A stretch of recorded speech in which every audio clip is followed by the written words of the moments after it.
विद्यार्थी मित्रांनो, नमस्कार. पाठीमागील तासाला आपण जग आणि जग आणि निर्वासितीकरण याचा अर्थ असा का जगामध्ये या बलाढ्य राष्ट्रांनी दुर्बल राष्ट्रांमध्ये आपल्या वसाहती निर्माण केल्या होत्या. त्या ठिकाणी व्यापार चालवला. कालांतराने या ज्या ज्या भागात यांच्या वसाहती होत्या त्या भागामध्ये त्यांनी आपलं राजकीय वर्चस्व निर्माण केलं. परंतु कालांतराने पहिल्या महायुद्धानंतर ही थोडीशी परिस्थिती काय बदलली. इंग्लंड ज्या ज्या भागामध्ये ज्या ज्या देशांमध्ये आपल्या वसाहती निर्माण केलेल्या होत्या त्या भागातील वसाहतीमध्ये राहणाऱ्या लोकांना त्यांनी अंतर्गत स्वायत्तता देण्याचं ठरवलं. म्हणजे थोडक्यात त्यांचा अंतर्गत राज्यकारभार करण्यासाठी त्यांनी स्वातंत्र्य द्यायला सुरुवात केली. या निर्वासितीकरणाला पहिल्या महायुद्धानंतर वेग आला. आपण बघितलं श्रीलंका, मालदीव हे सुरुवातीला पोर्तुगीज नंतर डच यांच्या ताब्यात. त्या ठिकाणचा ताबा नंतर ब्रिटिशांकडे आला.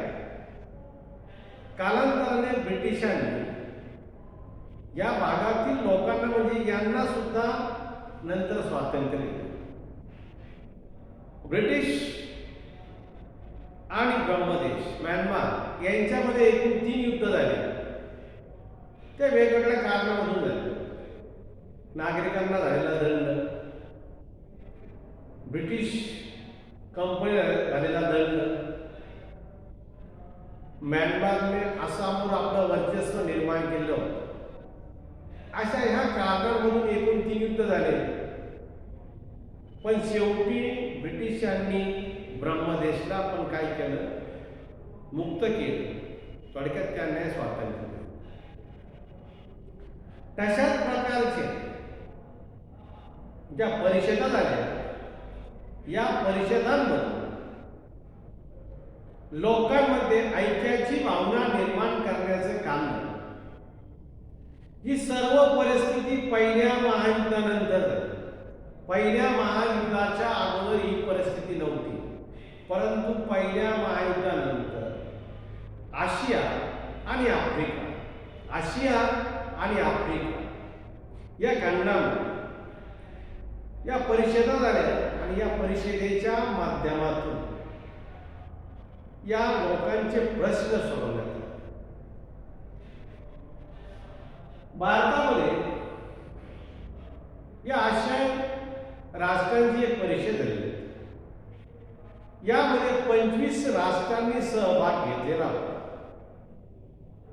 यामध्ये जे नव्याने स्वतंत्र झालेले देश होते किंवा वसाहतवादामधून मुक्त झालेले देश होते, त्या वसाहती होत्या. यांच्या ज्या अंतर्गत प्रश्नांबाबत चर्चा झाली, सहकार्याबाबत चर्चा झाली, शांततेच्या धोरणाबाबत चर्चा झाली. पण भारतामध्ये भारताने जो पुढाकार घेतला त्यावेळी 25 राष्ट्रांची एक परिषद बनली. यानंतर बांडून परिषद 26 राष्ट्रांची परिषद 19 राष्ट्र हे आशिया खंडामधील होते आणि 6 राष्ट्र हे आफ्रिका खंडामध्ये. अशा 19 अधिक 6 अशा 26 राष्ट्रांची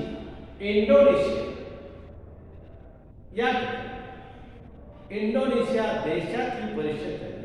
ही बांडून परिषद झाली. पहिल्या महायुद्धानंतर स्वातंत्र्य चळवळीचा वेग वाढला आणि पाश्चिमात्य राष्ट्रांमध्ये म्हणजे आफ्रिका आणि आशिया खंडांमध्ये या युरोपियन राष्ट्रांच्या ज्या वसाहती होत्या, या वसाहतीकरणाला विरोध झाला, त्याचा वेग वाढला. त्याचा वेग वाढल्यानंतर अनेक राष्ट्रांना स्वातंत्र्य मिळालं आणि त्यामधूनच ह्या परिषदा झाल्या. आणि हे होण्यासाठी ह्याला एक सगळ्यात महत्वाचं कारण म्हणजे शिक्षण.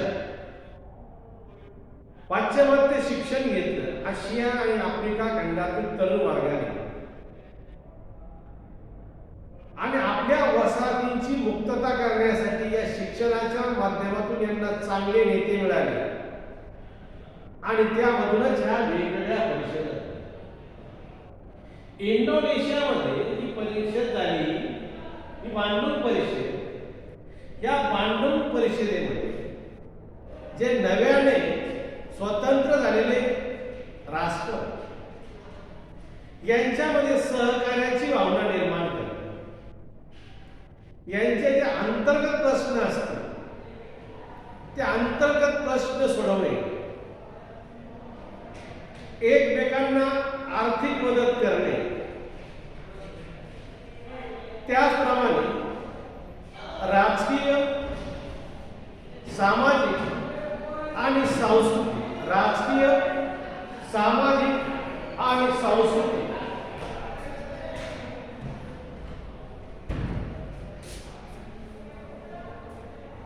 संबंध यांच्यामध्ये निर्माण.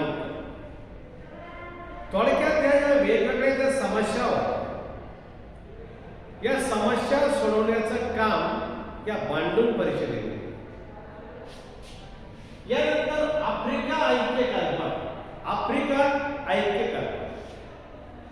आफ्रिका खंडाचा जर आपण विचार केला तर आफ्रिका खंड हा सुरुवातीच्या काळात, आता नाही बघा, सुरुवातीच्या काळात हा शैक्षणिक दृष्ट्या, आर्थिक दृष्ट्या हा मागासलेला भाग.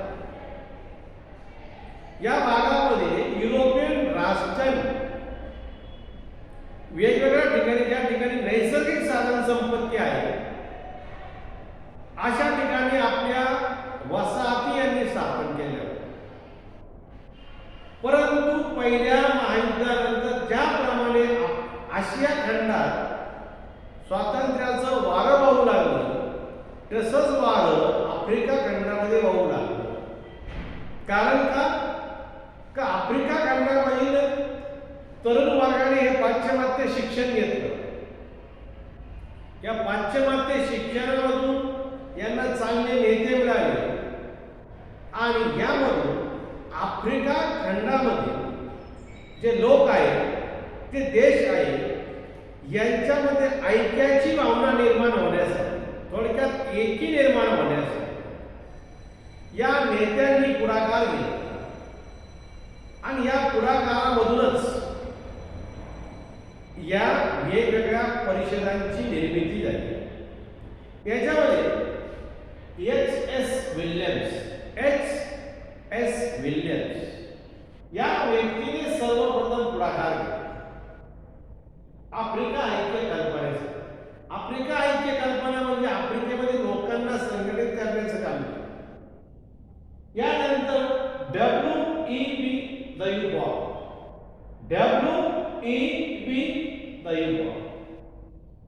या कृष्णवर्णीय नेत्याने पुढाकार घेतला.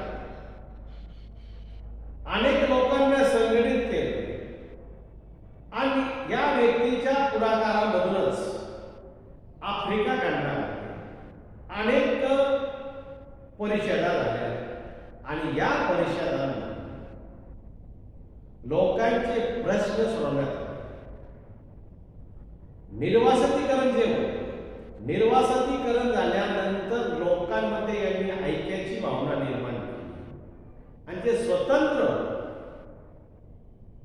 राष्ट्र निर्माण झाले, ज्यांच्यावर सुरुवातीच्या काळात युरोपियन राष्ट्रांचं वर्चस्व होतं. हे वर्चस्व नंतर नष्ट झालं. अशा देशांमध्ये वेगवेगळ्या प्रकारचे प्रश्न होते. हे प्रश्न आफ्रिका ऐक्य कल्पनेवरून सोडवण्यात. हे नव्याने निर्माण झालेले राष्ट्र यांच्यावर पूर्वी युरोपियनांचं वर्चस्व ते कमी झालं, परंतु नव्याने निर्माण झाल्यानंतर अनेक यांच्याकडं प्रश्न होते. हे प्रश्न सोडवण्याचं काम या आफ्रिका ऐक्य कल्पनेमध्ये. अशा प्रकारचे आपण बघितलं बांडून परिषद आणि आफ्रिका ऐक्य कल्पना. यानंतर आपल्याला पुढच्या मुद्द्याचा एक अभ्यास करायचा आहे. दुसऱ्या महायुद्धानंतर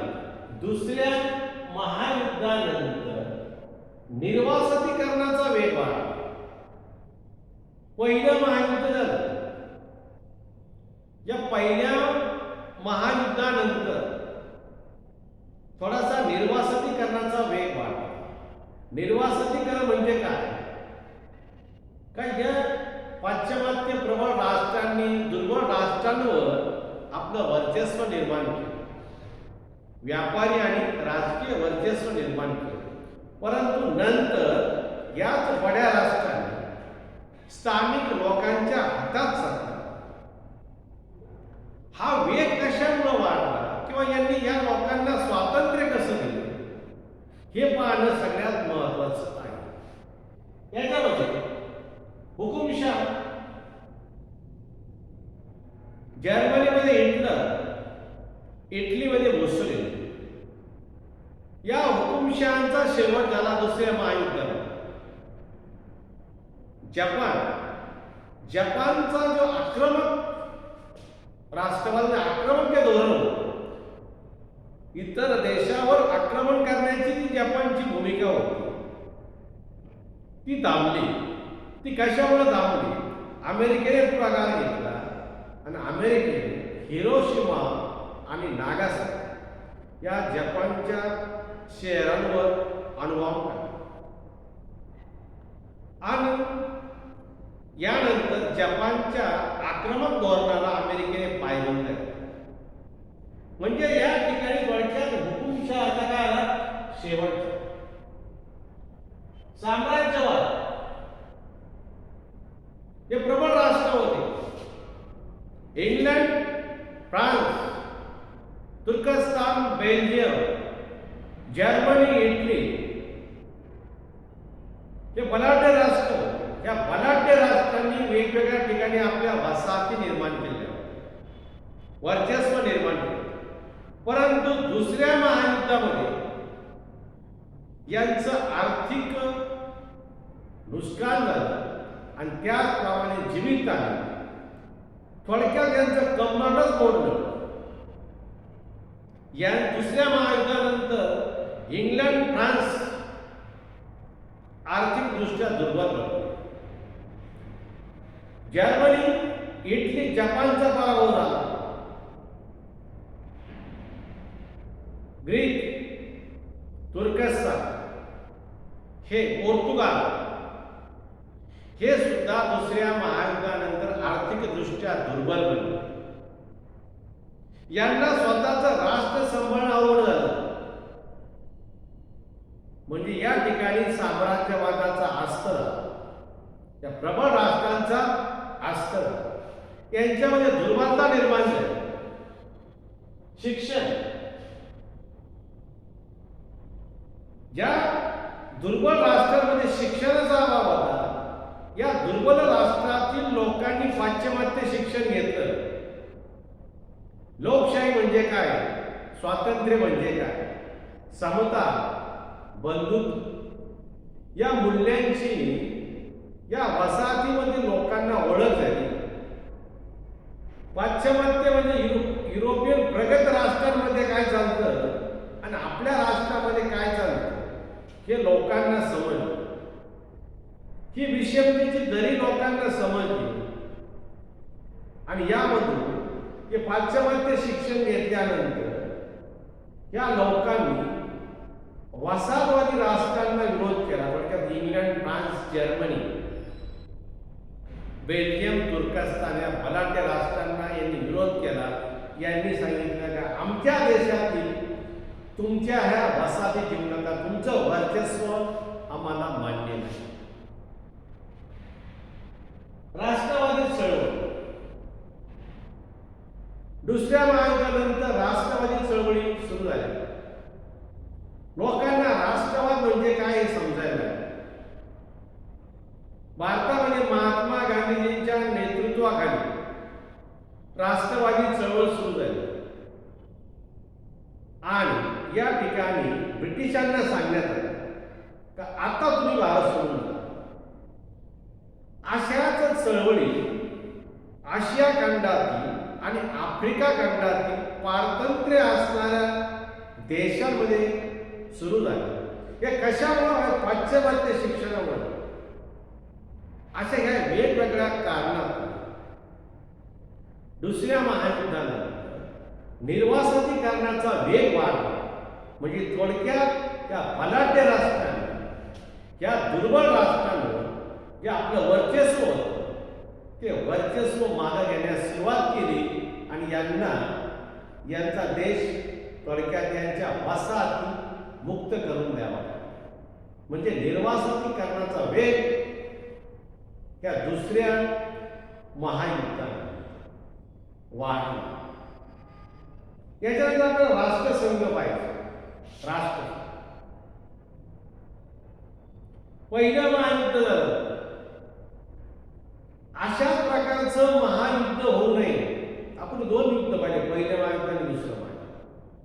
अशाच प्रकारचं महायुद्ध होऊ नये. जगामध्ये जागतिक शांतता टिकवावी यासाठी आंतरराष्ट्रीय म्हणजे जागतिक पातळीवर संघटना असा निर्णय घेण्यात आला आणि यावरून राष्ट्रसंघाची स्थापना आणि राष्ट्रसंघाच्या माध्यमातून वेगवेगळ्या देशांचे अंतर्गत समस्या आहेत, आंतरराष्ट्रीय समस्या आहेत ते सोडवण्यात आले. यामध्ये राष्ट्रसंघाला काही प्रमाणात यश पण आलं आणि काही प्रमाणात अपयश पण. या ठिकाणी आपल्याला बघायचंय राष्ट्रसंघाची विश्वस्त पद्धती अपयशी का ठरली. पहिलं महायुद्ध झालं. या पहिल्या महायुद्धामध्ये जर्मनीचा आणि तुर्कस्तानचा पराभव झाला. या जर्मनी आणि तुर्कस्तान यांच्या ताब्यामधील ज्या वसाहती होत्या या वसाहतीचं व्यवस्थापन करण्याचा प्रश्न निर्माण झाला. हा प्रश्न सोडवण्यासाठी राष्ट्रसंघाने याची जबाबदारी इंग्लंड व फ्रान्स या देशांवर सोपवली आणि एक जपान या देशांवर सोपवली. यांना सांगितलं की या पराभूत राष्ट्रांच्या ताब्यातील जे वसाहती आहेत यांचा जो व्यवस्थापनाचा प्रश्न निर्माण झालेला आहे तो तुम्ही शांततेच्या मार्गाने सोडवा. याकरता यांच्याकडे नेतृत्व देण्यात आलं. परंतु पहिल्या महायुद्धानंतर वर्सायचा तह झाला. या वर्सायच्या तहामध्ये जर्मनीवर कठीण अटी लादण्यात आल्या. कठीण अटी लादण्यात आल्या म्हणजे याचा फायदा इंग्लंड व फ्रान्सने घेतला. स्वतःचा स्वार्थ दाखवला, जर्मनीच्या दुर्बलपणाचा फायदा घेतला आणि जर्मनीच्या ताब्यातील ज्या वसाहती होत्या तो प्रदेश होता त्या विजयी राष्ट्रांनी वाटून घेतले. थोडक्यात जर्मनीवर सुडाची भावना त्या इंग्लंड आणि फ्रान्सने उगवली. जर्मनीचा स्वाभिमान दुखावला, स्वतःचा स्वार्थ साधला इंग्लंड आणि फ्रान्स. याचा परिणाम काय झाला? जर्मनीमधील लोकांच्या भावना दुखावल्या गेल्या.